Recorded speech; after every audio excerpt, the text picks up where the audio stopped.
Ang pulong sa Dios buhi og nagalihok nga gamhanan. Labi pang mahait kaysa espada nga duhay sulab. Ug modulot sa gitagbuan sa kalag ug sa espiritu, sa mga lutahan ug sa mga kauyukan, ug mutugkad sa mga hunahuna ug katuyuan sa kasing-kasing. Ang tibuok nga kasulatan gipaginhawa sa Dios ug may kapuslanan alang sa pagpanudlo, alang sa pagpamadlong, alang sa pagpanulid, ug alang sa pagmatuto sa pagkamatarong. Aron ang tao sa Dios mamahingpit masinangkapan alang sa tanang maayong buluhaton. Paningkamuti pagayo ang pagpakita sa imong kaugalingon sa atubangan sa Dios ingon nga iyang nahimutan, usa ka magtatrabaho nga dili kinahanglan magakaulaw, nga sa hustong paagi magapanudlo sa pulong sa kamatuoran. My son, do not forget my teaching, but let your heart keep my commandments. For length of days and years of life and peace, they will add to you. How happy are those who hear the word of God and obey it. Preach the word, be ready in season and out of season. Reprove, rebuke, exhort with great patience and instruction. For the time will come when they will not endure sound doctrine, but wanting to have their ears tickled, they will accumulate for themselves teachers in accordance to their own desires, and will turn away their ears from the truth, and will turn aside to myths. Take note of this, that we live in a day where biblical truth is considered hate speech, even among those who profess Christ. It is loving to tell the truth, no matter how much it may hurt the hearers. The harvest truly is plenteous, but the laborers are few. Pray therefore the Lord of the harvest, that he will send forth laborers into his harvest. And let us not be weary in well-doing, for in due season we shall reap, if we faint not. So then, just as you receive Christ Jesus as Lord, continue to live your lives in him, rooted and built up in him, strengthened in the faith, as you are taught, and overflowing with thankfulness. Sa dili pa kita magapadayon sa pagtuon sa pulong sa Dios ning adlaw, gikinahanglan ang atong pagpangandam sa kaugalingon. If we are believers, then God's mandate in 1 John 1:9 says, if we confess our sins, God is faithful and just to forgive us our sins and to cleanse us from all unrighteousness. Umana to buhata ka na, pagsugid sa atong mga sala, then ang Espiritu Santo mo puno na sa atong kalag. And He is going to control our soul sa atong pagpadayon sa pagtuon sa pulong sa Diyos. Mao ni gitawag pakigambitay sa Diyos. Nawalang kanimo dili magtotoo. If you are an unbeliever, paminaw. Ang imong buhaton aron ikaw mahiluna o sibo nining atong pagabuhaton. Ang imong buhaton mo paggamit ng imong free will sa paghimong desisyon. There is no other decision that's more important sa tanan nga mga desisyon kundili ang desisyon sa pagdawat pagtuo kang Kristo ingon nga imong manluwas. Acts 16:31 nagaingon, believe on the Lord Jesus Christ and thou shalt be saved. Acts 4:12 nagaingon usab, neither is there salvation on any other under heaven given among men whereby we must be saved. Musa humani mo buhata ka na pagdawat kang Kristo, then andam na sa because pag salmot ng atong pagbuhatong pagtuon sa pulong sa Dios busa sa hilom mag-andam ta sa atong kaugalingon. Let us pray.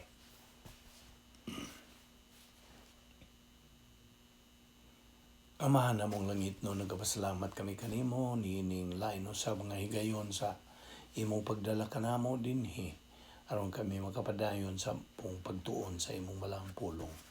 Salamat o Diyos nga imo pa kami gilugwayan sa among kinabuhi, gipabuhi mo pa kami, nagaginawa pa kami hangtod ni gayuna, gumikan lamang sa imong grasya, sa imong kaluoy, sa imong gugma. Salamat o Diyos sa imong pagkamatinumanon sa imong mga saad. Bani kami ng adlaw sa among pagtuon sa imong pulong. Salamat ni nga among Bible study through the YouTube ubos sa Vic Balbido Evangelistic Ministry. Uban ni kami o Diyos, pinagis pagpuno sa Espiritu Santo kanamo, tangtang ang mga babag nga niya sa mga nauna. Anong kami makapunting lamang sa imong igatudlo kanamo ning adlaw. Kining tanan na magipasalamatan sa ngalan ni Ginoong Jesucristo. Amen.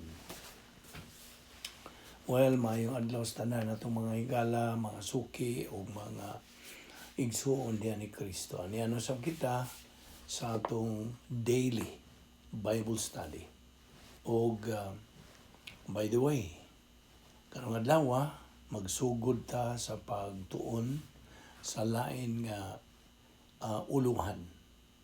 Laing doktrina, pagtulunan o kini atong giuluhan o Kristohanong pagka-matarong.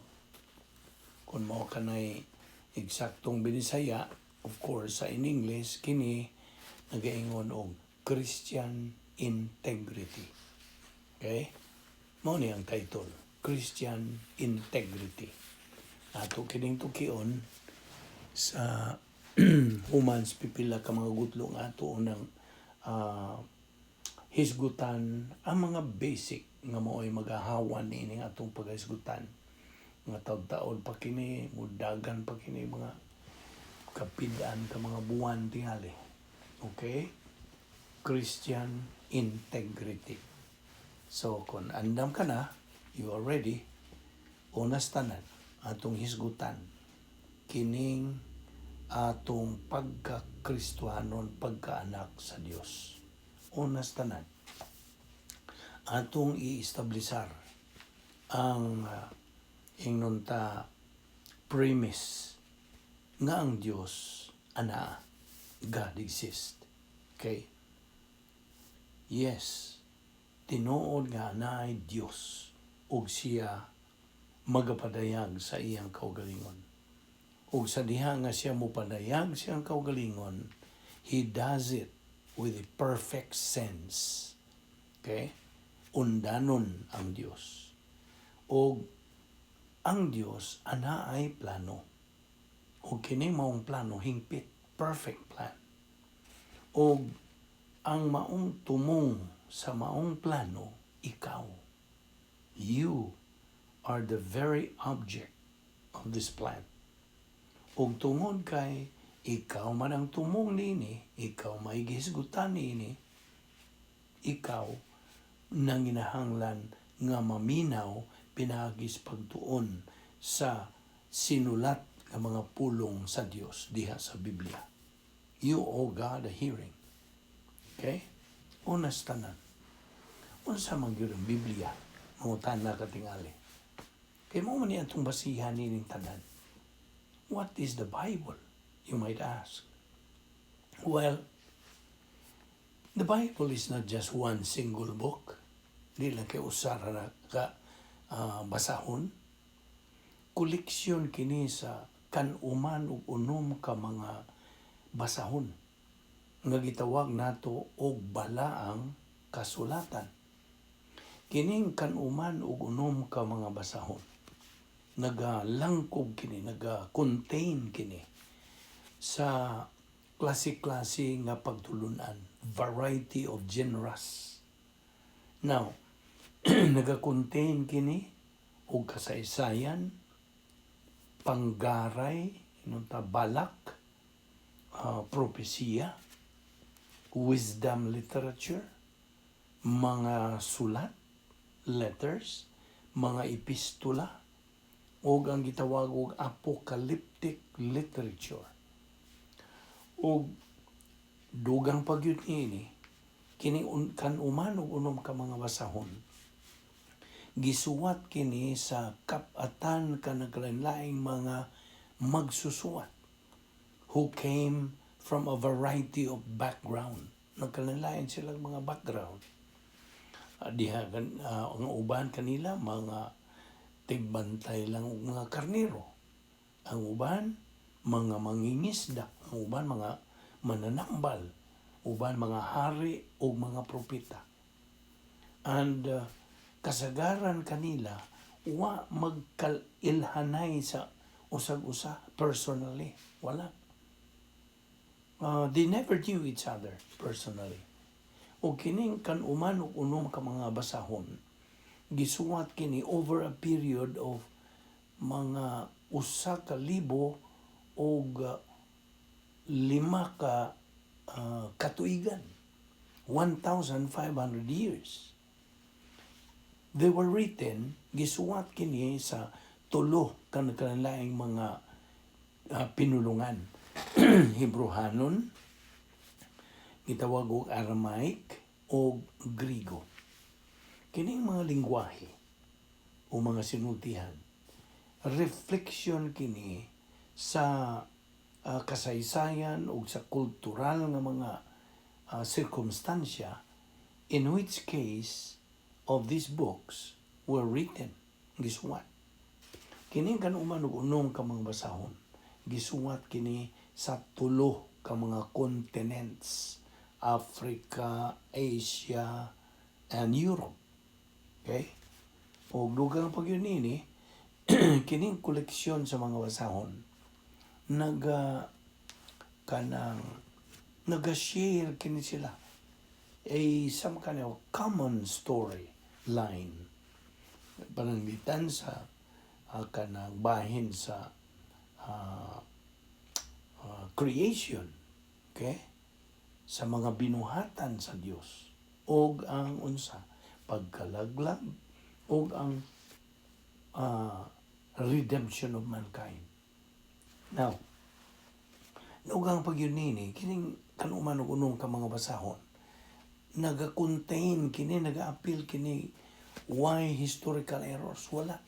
Why sayop nga mga kanang paghisgot sa kasaysayan, wa ni mga contradiction, wala. The doctrine found within them, wa ni sila makabingkil, they are not contradictory, and they are intimately connected. Now, ang intiro nga Biblia, gikan sa unang libro ngadto sa kanang katapusan, meaning gikan sa Genesis ngadto sa pinadayag, bears the mark of divine inspiration. Gitugahan sa Dios. Now, there is no other 66 books anywhere like this. Wala. Di ka kanang kita nining maong matang sa mga basahon anywhere like this. Anytime, any place on earth, dili. Now, that is why mga hinungdan ng Biblia gikontra gini, so hated and so opposed ni ining kalibutan nga gidumala ni Satanas tungod kay kini man ang kamatuoran, because they are truth, they are the shining light. Kaddan-ag kini pag sidlak kini sa kamatuoran sa Dios. So mo ni ako lang gilakbitan una sa di pa tamusod yun din atong main topic nga maong Christian integrity. Well, unas tanan, mutukbil na tanin atong topic nga Christian integrity. Na unsa may but pa sa butok integrity. Ato lang kuhaon usa kining pulo nga integrity. Ako lang naghihubad sa Visayan nga pagkamatarong. Kung mudawat ka niya na, okay? Now, actually, isgutan na to ni integrity. Sa in English, ang integrity, nagkahulugan ini. It's a firm adherence to a code of specially moral or artistic values. In short, sa nato pagkasulti, incorruptibility. Why pagka kanang corrupt. Okay? I don't know sa Visayan ni corrupt. Okay. Lain usab nga definition, it is an impaired condition, meaning soundness. Ang iyang pagkalunsay. Ikatulong nga definition, it's a quality or state of being complete or undivided, meaning completeness, ang iyang pagkahingpit. Wala lang mga synonym sa niining integrity na ay character, decency, goodness, honesty, ang imong pagka matinuoron, honesty, morality, ang imong pagka yung tamatarong, probity, rectitude, righteousness, uprightness, virtuousness. Mao ni ang mga synonym. Okay? Susama og mga kahulugan. Now, adto ta sa Christian integrity. Christian integrity, mao kini ang kalig-on, okay? Kalig-on, kabaskog, kana sa usa ka magtotoo nga nagatubo. It's the strength of the advancing believer.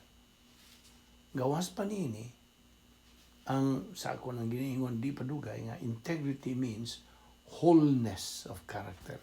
Iyang pagkatibuok sa iyang inunta, iyang batasan. Okay? Kung mudawat ka ng Bisaya. Or, na iyang pagkakonsistent sa iyang pulong o sa iyang buhat. Consistency of word and deed. Uncompromising adherence to a code of values. Ang Christian integrity, kiniing nunta resulta kini sa pagkinabuhi, pinaagi o subay sa pulong sa Dios.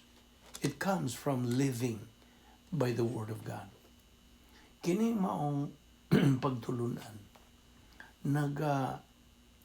padayag sa paagi sa Kristohanong paagi sa pagkinabuhi, ingon nga dynamic unity. Nato ni sa gulag mga in English ni atong pag hisgot bahay nini. Now, each biblical command, okay, kada inunta mando o pahimangno sa Biblia alang sa magtotoo, padayag kini sa usa ka aspeto sa grasya sa Dios.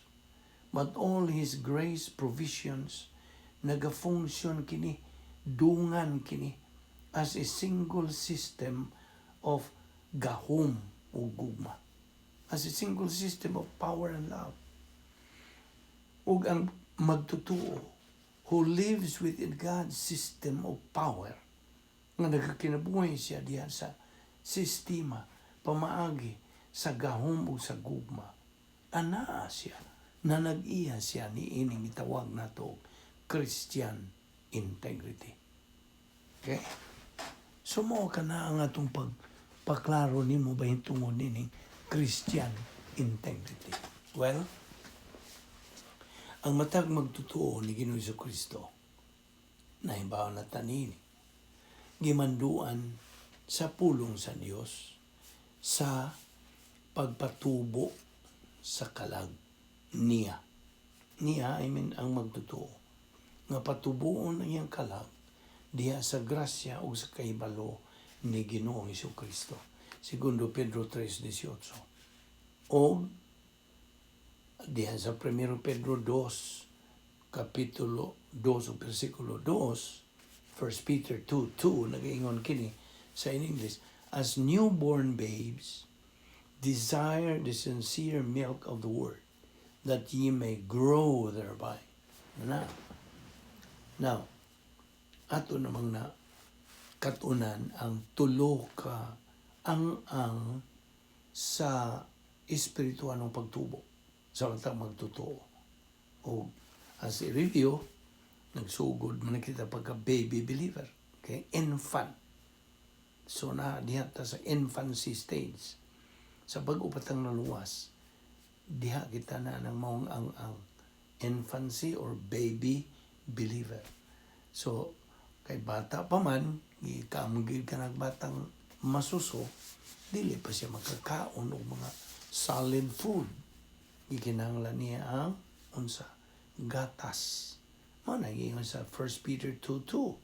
As newborn babes, desire the sincere milk of the word, that ye may grow thereby. Okay? So sa pagpadayon niya ng maong infant believers, pagtuon sa mga pagtulunan nga mga sinugdanan, basic doctrines, siya eventually magatubo. O sa iyang pagtubo, musangko siya, makatungtong siya sa ikaduha nga ang gitawag nato adolescent believer. Hingkod na siya. Okay? Hingkod. Adolescent or adult. Okay? Unya, dili kay mohunong siya diha, kinahanglan magpadayon sa pagtuon, pagtubo, pagtuo, paggamit sa pulong sa Dios. Aron siya makapadayon gyud. O ang ikatulo nga ang nga iyang makabutan, mao na atong common goal as believers, which is spiritual maturity. Mature.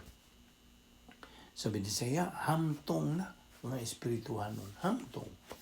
O kanang mao ang spiritual maturity, mao na kana ang capacity stage. Okay? Kapila na nato isgutiapan. Antod yun na masilsil gini. Mao bitaw ni nga itong pagtuon. Balik-balik, subli-subli. Okay? Otro. Padayon. Hangtod nga kini, di nagyun makalimtan. Mao ni tuyo nga nga kini nga itong method of studying God's Word is inculcation. Sinilsilay. Hangtod din na gina nimo makalimtan. Buwahan, kaya di naman makalimtan, automatic na nang magamit nimo si mong kinabuhi. It becomes second nature na nimo. Ingon nga magtotoo. You see? So kay second nature, mao na ang mag-develop, mag-ugmada sa imong karakter. Mao na itong gisgutan, Christian integrity. Nga kumplito na ang imong wholeness na wholeness. Tibuok na. So, okay. Kaya kabubuton man sa Diyos nga ang tanang mga totoo makakabuot ni ining full knowledge of the Word of God. O mao ka na laging itawag na to og stage of capacity. Katakos sa pagdawat mga panalangin, katakos sa pagkinabuhi, katakos sa pagkalipay. Capacity for happiness. Now, ato namang nakita nga ang matag magtotoo, gimanduan, kanang admonished by God to produce divine good. Mao ni ang kanang pahimangno sa Dios. Pagbuhat mo maayo, apan kinahanglan kanang maayo nga buhat sibo sa akong plano. Namo nay buti pa sa diha.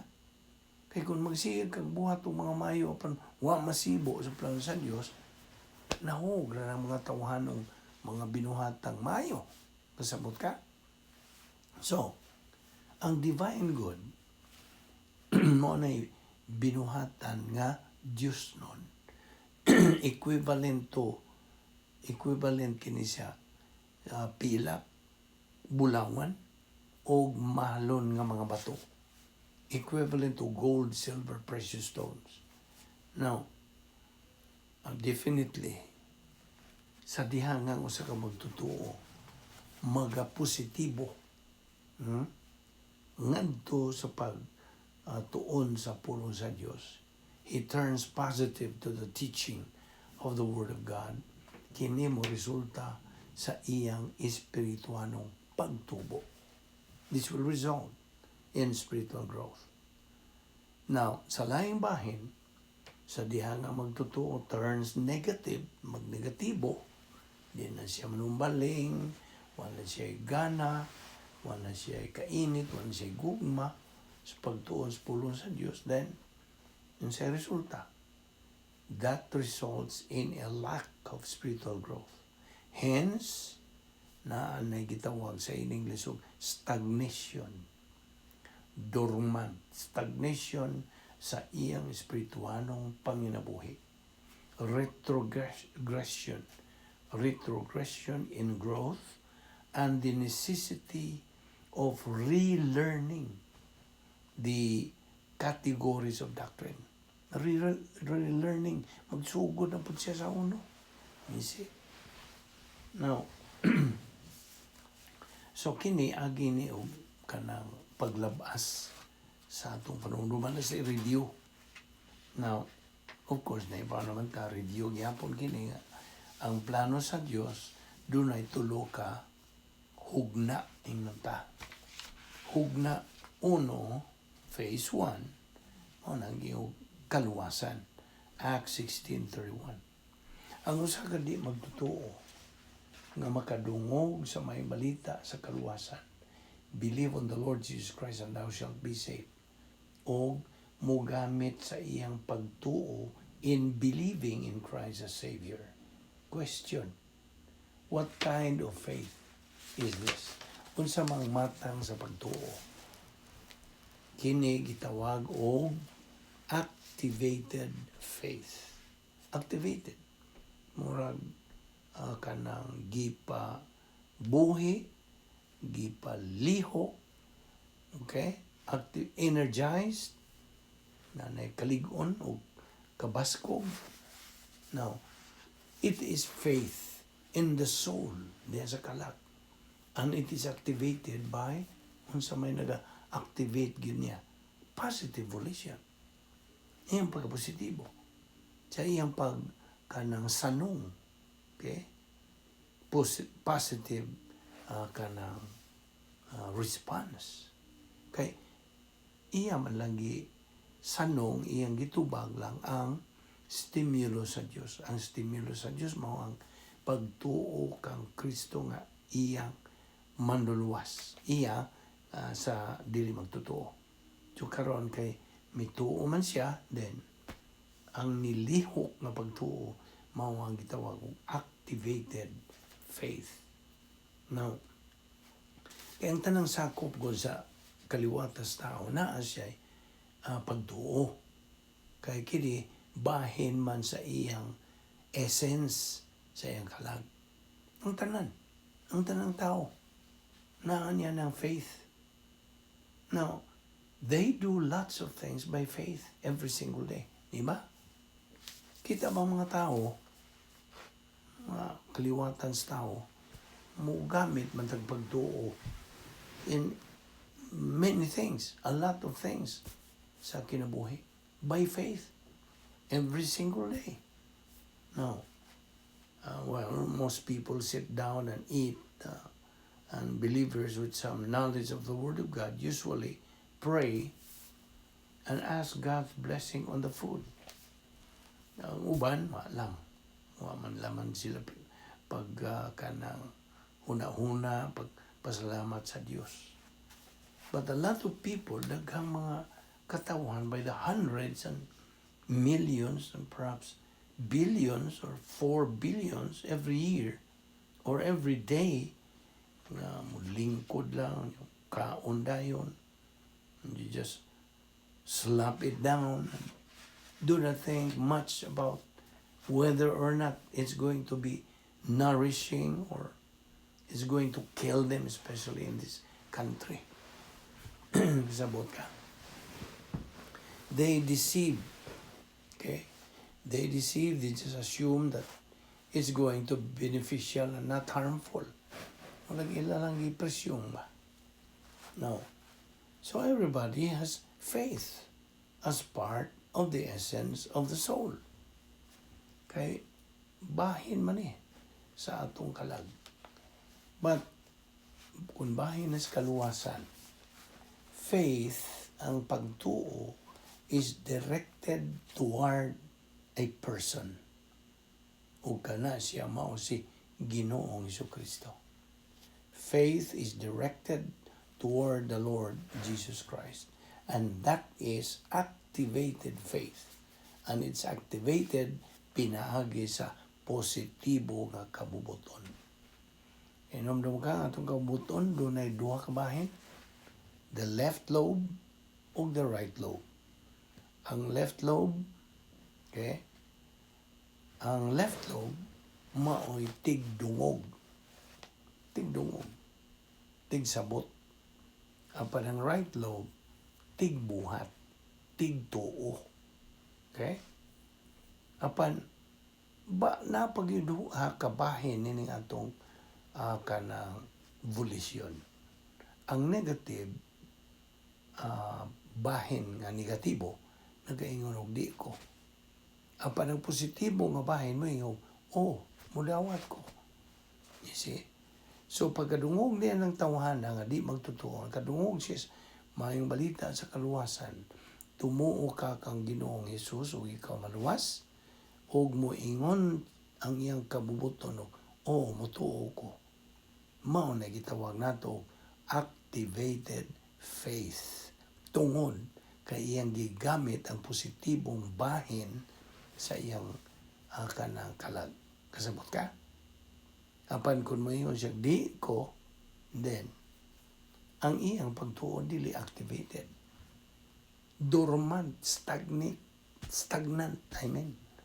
So why epekto? So, sabta gina. So kung bahin sa kaluwasan, ang pagtuo i-direct yun na ang tukang Ginoong Jesucristo. And that is activated faith. And it's activated pinaagi sa positibo nga kabubuton. Now, phase 1 of the plan of God. O mao ka ng kaluwasan. And 1/60th of a second, human ka ng tawhana, mudawat kang Kristo nga iyang maduluwas, he immediately now moves into phase 2. Lihok mo, tabok dayon siya sa ikaduha nga bahin sa plano sa Dios. And phase 2 of the plan of God extends at the moment of salvation, represented by the cross. Kay, as far as the church age is concerned, to physical death or the rapture, whichever occurs first. So, phase 2, ni tabok na dayon kaning maong bag-o nga magtotoo. Human naman niya na kanang agian ang phase 1, which is salvation, kadawat naman siya sa kaluwasan, then automatically mutabok na siya sa phase 2, which is what we call believer in time. So, din nila muna kita kutob at ito na ipadayon ba? Okay? Di man na nato ka ng atong gibiyan o ato kining sumpayan ugma. Ayaw kalimot. Sa pagsubay, pagsunod, nining atong series nga pagtuon sa pulong sa Dios. Magampo ta. Wala na mo nga Dios, nagapasalamat kami kanimo. Nining matamis nga gayon sa among pagtuon sa imong pulong. Salamat o Diyos, dada kami pagbalik ugma dinhi aron kami makapadayon sa among pagtuon sa imong pulong, ang magkakabot kami sa among tumong nga maong espirituhanong pagkahamtong sa paghimaya kanimo. Salamat ning among Bible study through the YouTube, ubo sa Vic Balbido Evangelistic Ministry. Panalangini kining mao ministry, gamita kini o Dios in a mighty way. Salamat ning tanan sa ngalan ni Ginoong Jesucristo, among bugtong manluluwas. Amen.